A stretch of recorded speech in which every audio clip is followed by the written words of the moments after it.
money. My money is bloody too. But I want your dirty, bloody money for it so you can give me some energy over here. You done lost your mind. Great. It will make it.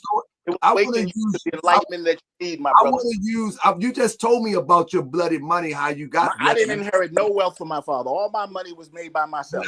I don't want your bloody money. I inherit no wealth from my industry where ain't nothing but bloody money. You keep your bloody money to yourself. But what I would like to have is your. I got Bitcoin money. Hold up. What I would like to have is your story to help the people that may have experienced this. And this won't be the last time that one comes in our community and try this again. And so therefore, maybe we can put the energy out there so the future generations know which way to look. You're doing that button thing again.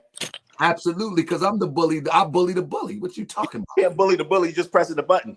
That's right. That's how I'm bullying you. I press your button. That's not a bully, because I can press a button and somebody from I wish you go bully you.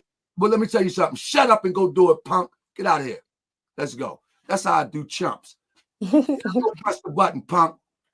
I can't stand fake tough guys. Yo. Press the button on YouTube. I don't care. This is how you do stuff like that. To me, brother.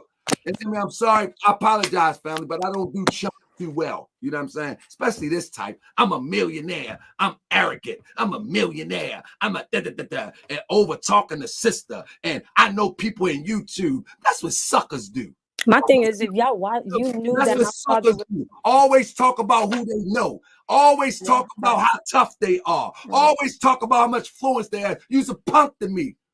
When you see me, you see me. I can't stand chumps like that, man. My thing is, if this happened in the 80s, I know people at YouTube like I care. I don't care about the people you know at YouTube. You got to be kidding me. And I was being patient with you, but the patience has ran out. Now call your people at YouTube, call your $1 million lawyers, call all your people and do what you do. Because you's a chump to me. That's how I do chumps. Don't talk slick to me. You know, listen. I can't stand people. That has this idea that they know people and that I need a medium like YouTube. I use YouTube. I don't need YouTube. I use YouTube. And I use YouTube to interface with the people to try to help people that may have experienced this type of behavior or that may experience in the future so we can do some critical thinking. But I don't need YouTube to do that. I can do that on my block in Baltimore. I use YouTube. That's a difference. And so I don't need you on the channel either. Let's go, Uma. The floor is yours, sis. Take us home.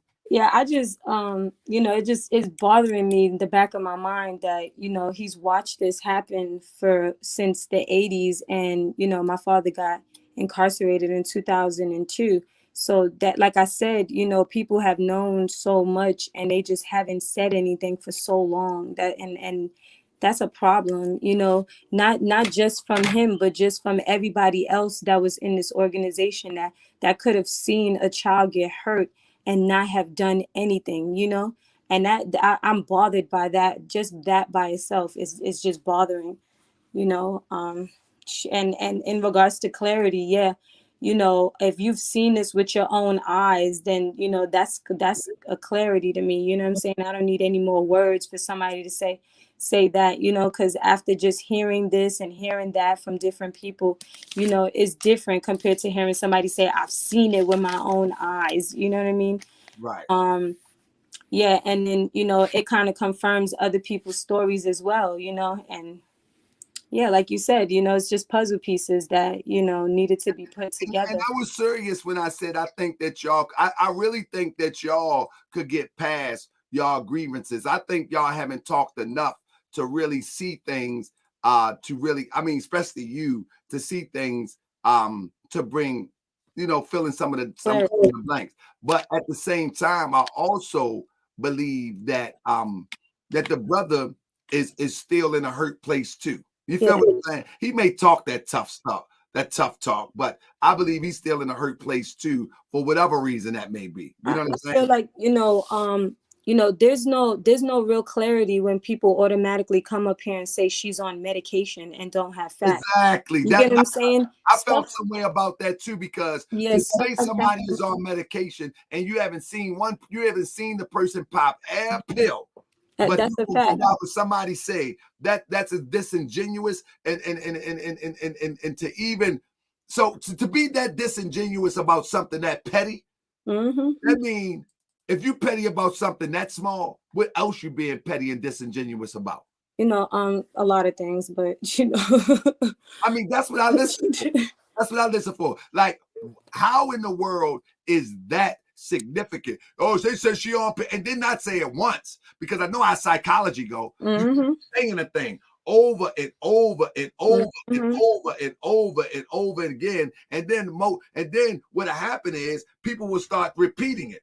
Right, exactly. And that's exactly what's been happening. Everybody in that whole organization, oh, she's crazy, oh, she's this, you know what I'm saying? But the reality of it is, the funny part is, I'm probably more secure than almost all of them in that organization. And everything that I have of my own, I've done with my own sweat and tears, you know what I'm saying? And worked hard for it, you know? So if people are on medication, I mean, that doesn't mean nothing. Yeah.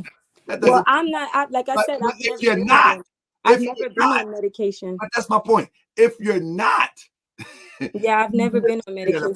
It's just like if somebody is of the rainbow crew, the LGBT community.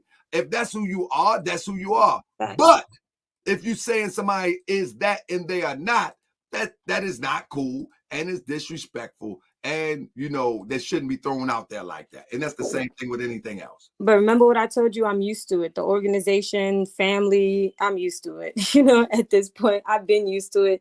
So stuff like that doesn't really bother me. I'm really at the point where I don't care. It's just, you're not going to stand here and tell a whole bunch of people that I'm on medication, and I've never been on medication ever in my life. Like I said, I hardly take Tylenol. I've been in car accidents and still have all of my pain prescriptions because I don't like taking any prescriptions. You get what I'm saying? So yeah, I'm one of those people. I'm like, herbs will work. Herbs work. You know, I will figure out a way. You seen the show? You seen the show with Unc from Aben Ross? No, what's that? Because you had to debate him. He talked about herbs can't do nothing. He little. I don't know about that one. You know, I'm an herbal guy myself. Yeah, I literally grow plants. You know, I have different plants in my house that I grow that are herbs. You know, so I don't know. I can't agree with him. You know, if I feel like I'm coming down with something, I got some mint leaf right here, some spearmint, some soursop. I have a whole herb cabinet, so I ain't listening to somebody like that. You know, that's what he always said. Is your husband still around? Oh no, he went to bed. He got work. He's like, please. He been told me get off the line. Well, I wanted to ask him if he had anything he wanted to say in close, but I supposed to be talking tomorrow. And again, Jacob, you can always hit me up at taakabay@gmail.com, and we can still hear your story. But one thing we're not going to do is play the intellectual tough guy game, because I could care less about your story, because it sounds like you don't want to give your story to try to help people. Anyway, I can't pay you enough. You got your own money. You know what I'm saying? So there's nothing I can pay you. So the only thing you can do with the story is help people. In fact, you know what I'm saying? And I mean, you got so much money. Why you got lawyers looking into a building that was committed by fraud? That don't make no sense. That doesn't make no sense. It sounds like you looking for something too. It looks like you're looking for a bag, because I have my own house. Y'all people have apartments. Exactly. And I ain't got no money for you. You know what I mean? I ain't got nothing for you. Only thing I'm gonna go do is I'm gonna pick up my drill tomorrow and go do some maintenance work on the house. That's all I got for you. I'm gonna go back to sewing. I'm gonna clear my mind, and what it normally does help me to think. You know, yeah, that's what I'm gonna do. But I appreciate you. I'll hit you up tomorrow. Yeah. I'll check my email again. If anybody that was in this conversation, and I'm glad I didn't open the line up, because I got a feeling that it would have turned into some type of disrespectful thing, and that's the thing I don't want to do. It would have been his cult coming up here talking about yeah, you know, because in the family, just like where he said how they're all grouped up, and this one know that one, and this one know these, you know what I'm saying? It's the same thing. That whole cult mentality just spread it in the family as well. You know, oh, these are the favored ones and these aren't the favored ones. Yeah, all that type of stuff. Yes, it's a disease, literally, just spread it in that family. And I'm happy I actually got the opportunity to live outside in the regular world with everybody else, so I got an opportunity to see it from another standpoint. So I'm actually happy for that. At this point, I kind of appreciate, and I've even said it to my mother, I appreciate all the things that I went through in my life, because it made me the strong person I am today, and it made me acknowledge all the things that I see now. And heck, this is where I stand. And I really just I don't want, what I don't want is the whole purpose of this to get lost and confused. And the whole purpose of this was to expose the fact that these people in the organization, and not everyone, the let me say the head people in the organization have been hiding pedophiles. You know what I'm saying? When it comes down to people like my aunt, you know what I'm saying? All these people, they know of something, including the family know of something as well, and shoot, I remember years ago, a couple of years ago, I did a video on my Facebook about, the abuse of my brothers, and there were a lot of women coming out and speaking about how they were abused by my brothers. So, hell. True. I mean, there's a YouTube video going viral with my brother being disrespectful to me online, thanks to my name, Uma York, being streaming now, that this YouTube video of my brother being disrespectful. So you see that there's a history of, brothers, what's his name? Lookman. There's a history of brothers that are just very disrespectful in that family. Like I said, even when it comes down to, Ramesses, Prince York, you see the disrespect, that the way that he is with women, and the way he had, he has a charge himself that people could research, So you see that, there's something completely wrong with this family, and people are just brushing it up under the rug. And that's just what it is, They can all hate me all they want. They've been hated me. I don't care. I'm going to speak my truth no matter what. Y'all can all kick rocks. Hey, it is what it is. Thank you, sis. And I'll speak with you tomorrow and your husband tomorrow. And we move on to getting people this information that may help and help heal. I appreciate you, sis. You have a good night, sis. All right, you too. Good night. Peace and love, brother. Peace and love. So, family, I did not mean to go this long. I want to thank Jacob York for tapping in. Even though I think that he need to consider how he chooses words, you know what I'm saying? Because I could care less what you know and who you know at YouTube. I don't care. I really don't. I really don't. But I do think that his story could help people also. You know what I'm saying? But I really don't. You know what I'm saying? I really don't. I am that type of person. You know what I'm saying? I want to thank everybody.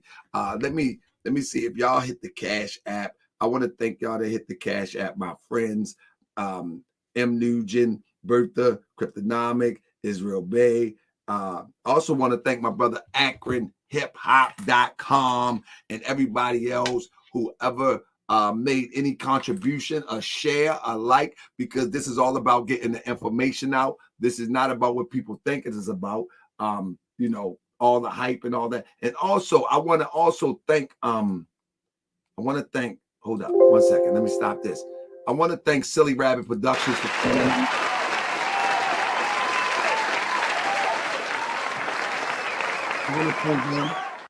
I want to thank him one more time. Salt Pepper Gold Teeth for providing us with the bomb sound effect. That's it. This Salt Pepper Gold Teeth. I want to thank them for providing us with the bomb effect in association with Silly Rabbit Productions. The applause.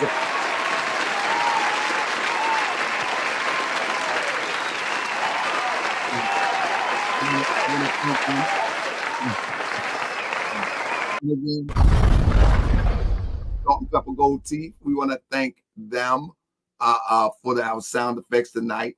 And I also want to thank you for all your shares. And I'm going to tell you, family, if you don't know, now you know. This was a monumental show. Thanks again.